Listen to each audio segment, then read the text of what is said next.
শুভ সন্ধ্যা বন্ধুরা। শিবরাত্রির দিন সন্ধেবেলা আমরা এখন চলে এসেছি নিউ টাউন সিডি ব্লকে হিন্দু ধর্মের ভগবান শিবের পবিত্রতম 12টি স্থান দর্শন করার জন্য।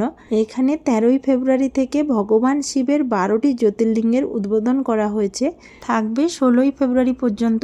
এই জ্যোতির্লিঙ্গগুলি দর্শন করতে হলে আসতে হবে সকাল 6টা থেকে সকাল 10টার মধ্যে, না হলে বিকেলে 4টে থেকে 8টার মধ্যে। চলুন ভেতরে গিয়ে সুপ্রসিদ্ধ 12টি জ্যোতির্লিঙ্গ দর্শন করা যাক। প্রথমেই দেখে নিলাম সোমনাথ মন্দির, যেটি গুজরাটে অবস্থিত। তারপরেই দর্শন করে নিলাম ভীমাশঙ্কর, যা মধ্যপ্রদেশে অবস্থিত।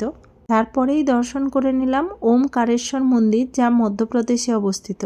তারপরেই দর্শন করে নিলাম গুজরাটের নাগেশ্বর মন্দির।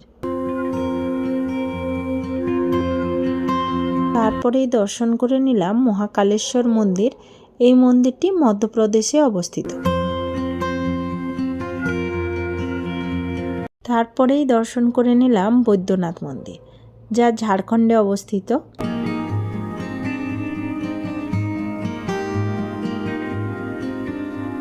এরপরেই দর্শন করে নিলাম মহারাষ্ট্রের ত্রিম্বকেশ্বর মন্দির।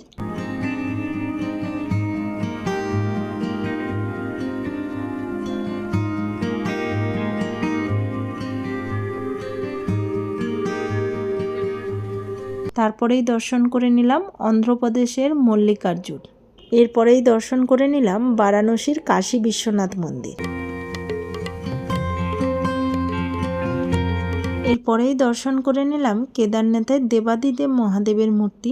এইভাবে দর্শন করে নিলাম ভগবান শিবের 12টি পবিত্র স্থান, সাথে 12টি জ্যোতির্লিঙ্গ। শিবরাত্রির দিন এমন সুন্দর দেবাদিদেব মহাদেবের পবিত্র স্থানগুলি দর্শনের পর সত্যি মনের অনেক দুঃখ কষ্ট দূর হয়েছে।